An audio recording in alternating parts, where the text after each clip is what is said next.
بسم اللہ الرحمن الرحیم۔ شروع اللہ کے نام سے جو بڑا مہربان نہایت رحم کرنے والا ہے۔ تمام دیکھنے اور سننے والے دوستوں کو لائف ان اسلام آفیشل ٹی وی کی طرف سے دل کی گہرائی سے محبت بھرا سلام۔ تاریخ کی صفحات پر بہت سے انبیاء، صلحاء، قائد، رہنما، شہنشاہ، تصوف و سلوک کی اعلیٰ معیار پر فیض رہنماؤں کی حالات و واقعات موجود ہیں، جو اپنے وجود اور اپنے کارناموں سے متاثر اور حیرت زدہ کرتے ہیں۔ ان کے پاس اصحاب کا ٹولہ ہے، متبعین کی جماعت موجود ہے، جو ان کے حکم کی تعمیل کو باعث عزت و شرف سمجھتی ہے۔ ان سے محبت ہی افراد کی زندگی کا مقصد ہے۔ مثلا حضرت عیسیٰ علیہ السلام کے حواری، حضرت موسیٰ علیہ السلام کے قریبی افراد، گوتم بدھ کے معتقدین اور پیروکار اور مختلف افراد کی مثالیں پیش کی جا سکتی ہے۔ یقینی طور پر یہ افراد اپنے رہنماؤں سے محبت کرتے تھے۔ قیصر و کسریٰ کا دربار بھی اسی نوعیت کا حامل ہے، جہاں حکمرانوں کی محبین کی کثرت رہتی تھی۔ تاریخ کی صفحات الٹتے جائے، واقعات آپ کی نگاہوں میں منظر بن کر ابھرتے چلے جائیں گے۔ آپ کی نگاہ ان صفحات پر آ کر ٹھہر جائیں گے جن پر محمد صلی اللہ علیہ وسلم کا اصحاب کا تذکرہ ہوگا۔ ہم محو حیرت ہوں گے خدا نے آپ صلی اللہ علیہ وسلم کے اصحاب کو کس درجہ محبت عطا فرمائی ہے۔ جان لٹا دیتے ہیں، اولاد کا خیال نہیں کرتے، دنیا کے ہر شے کو آپ کے فرمان سے کمتر سمجھتے ہیں۔ پوری تاریخ انسانی میں کوئی ایسا قائد و رہنما نہیں ملے گا جس کے چاہنے والے اتنی شدت کے ساتھ اس سے محبت کرتے ہو۔ حتیٰ کہ پروانہ بھی شمع سے اتنی محبت نہیں کرتا اتنے اور چیزیں بے لوث اور بے غرض محبت آپ کی جانثار آپ سے کرتے ہیں۔ آپ صلی اللہ علیہ وسلم کی تربیت اور اصلاح نے پتھروں کو ہیرو کی شکل دی ہے، جن کی روشنی و تابناکی سے پورا عالم روشن ہو گیا ہے۔ نبی کریم صلی اللہ علیہ وسلم نے انہیں زندگی باریکیوں، نزاکت اور مشکلوں میں ثابت قدم رہنے کا ہنر سکھا دیا ہے، جس کا دیدار ان کے اصحاب کی زندگی کے مطالعے سے بخوبی ہو جاتا ہے۔ زندگی کے ٹیڑھے میڑھے راستوں پر کس طرح سرخ روئی سے گزرنا ہے، اس نسخہ کو آپ سے بہتر اور کون سکھا سکتا ہے۔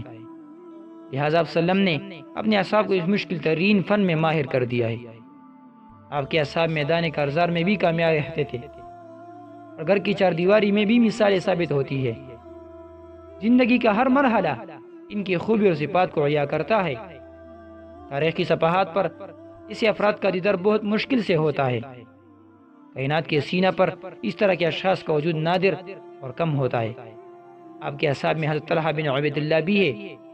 دولت، عزت، شہرت، ثروت، خاندانی وجاہت، حکمت و تدبر، تحمل و برداشت، صاف گوئی و بے باکی، اخلاص و للہیت، اللہ تعالیٰ نے آپ کو ان کے پیش قیمتی نعمتوں سے سرفراز فرمایا تھا۔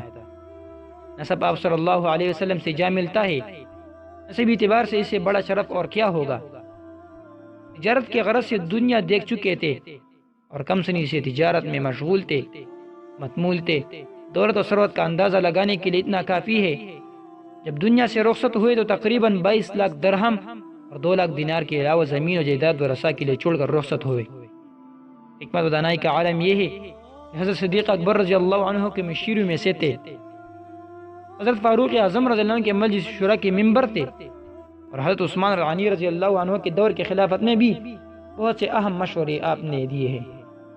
آپ رضی اللہ عنہ کے مشورے سے حضرت عثمان رضی اللہ عنہ نے حالات کا جائزہ لینے کے لیے چند افراد کو متعین کیا تھا۔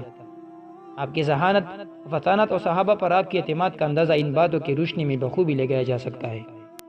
صاف گوئی و بے باکی کا عالم یہ تھا کہ جب صدیق اکبر رضی اللہ عنہ نے فاروق اعظم رضی اللہ عنہ کو خلافت کا اعلان کیا تو آپ نے واضح الفاظ میں سوال کیا کہ خاوند قدوس سے کیا کہو گے؟ فاروق اعظم رضی اللہ عنہ کو خلیفہ بنا کر جا رہے ہو، حالانکہ ان کی مزاج کے بارے میں آپ کو علم ہے، اور اظہار و قربانی کا عالم یہ ہے خلافت کے لیے منتخب افراد میں نام آیا۔ یہ عظیم منصب، عزت و عظمت کا پروانہ عثمان غنی رضی اللہ عنہ کی جانب منتقل کر دیا۔ سخاوت کا عالم یہ ہے کہ لاکھوں درہم قربان کرتے ہیں، غرباء و فقراء کی مشکلات کے ازالے کا سامان فراہم کرتے ہیں۔ حضرت طلحہ رضی اللہ عنہ کی زندگی کے جس رخ پر بحث کی جائے وہ مثالی ہے۔ آپ کی زندگی کا ہر پہلو جن نثار و بداکاری کا روشن باب ہے۔ حضرت طلحہ رضی اللہ عنہ کے قلب میں آپ صلی اللہ علیہ وسلم کا محبت کا دریا مجزن تھا۔ ان کے اعضاء و جوارح، اعمال و افعال سے اس محبت کا اظہار ہوتا تھا اور ایسے واقعات رونما ہوتے جن کو تصور میں بھی نہیں لایا جا سکتا۔ مشکلات و مصائب کو ہنستے ہوئے برداشت کرتے ہیں، آقائے نامدار کے اداؤں پر نثار ہوتے ہیں، آپ کی حفاظت کے لیے جان کی پرواہ نہیں کرتے۔ چنانچہ جب غزوہ احد میں صحابہ کی اجتہادی غلطی کی وجہ سے فتح شکست میں تبدیل ہو گئی، کفار نے منظم و مرتب ہو کر ایسا حملہ کیا کہ صحابہ اکرام کے پاؤں اکڑ گئے، معاملہ دگرگو ہو گیا اور حالات بد سے بدتر ہو گئے۔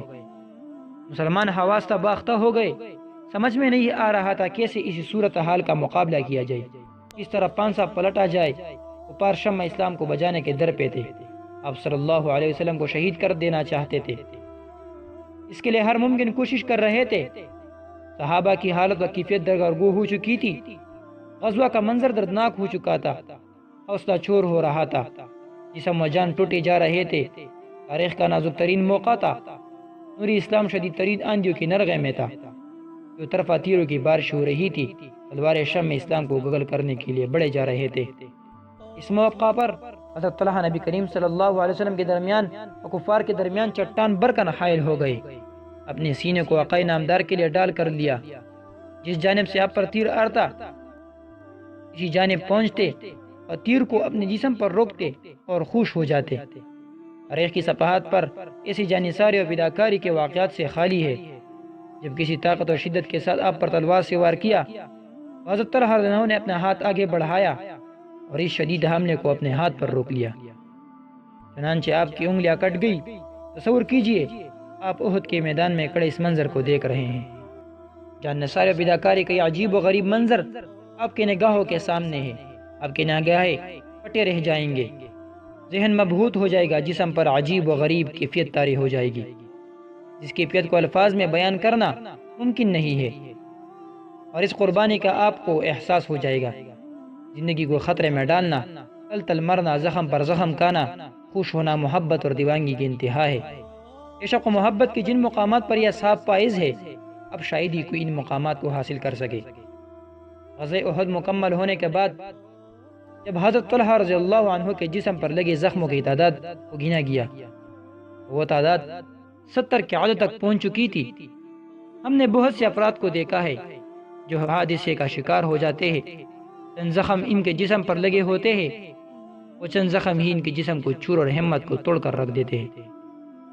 دیوانگی بھی بڑی عجیب ہے، حسرت سے لگتی ریت کا بستر تلاش کرتی ہے۔ 70 زخم ان افراد کے ذریعے لگے ہیں جنہوں نے ہر وار نبی کریم صلی اللہ علیہ وسلم کی ذات اقدس کو ختم کرنے کے لیے کیا ہے۔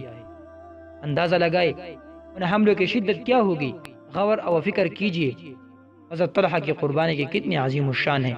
آپ نے مختلف غزوات میں حصہ لیا اور اپنی بہادری کی جوہر دکھائی، خاص طور پر غزوہ حنین میں بھی ان کی بہادری کا شاہکار نمونہ دیکھنے کو ملا۔ غزوہ تبوک میں بھی انہوں نے مال و زر کو آقائے نامدار کے حکم کے سامنے بے وقت خیال کیا، اور اس غزوے کے لیے آپ صلی اللہ علیہ وسلم کے حکم پر بہت سا مال پیش کیا۔ آپ کی زندگی ایک مسلمان کو عمل کھڑا کرنے، اس کے لیے حوصلوں کو مہمیز کرنے کے لیے، اس عشق و محبت کی سر جذبے کو سلانے کے لیے کافی ہے۔ ہمیں اپنی زندگی مرتب منظم کرنے کے لیے صحابہ کی زندگی کو پڑھنے اور ان کے حیات کے سانچوں کے مطابق اپنی زندگی کو ڈالنے کی ضرورت ہے۔ اور آپ کو ہماری ویڈیوز پسند ہیں اور آپ کو اسلامی واقعات، سیرت صحابہ، سبق آموز کہانیاں چاہیے، تو آپ ہمارے چینل کو ضرور سبسکرائب کریں۔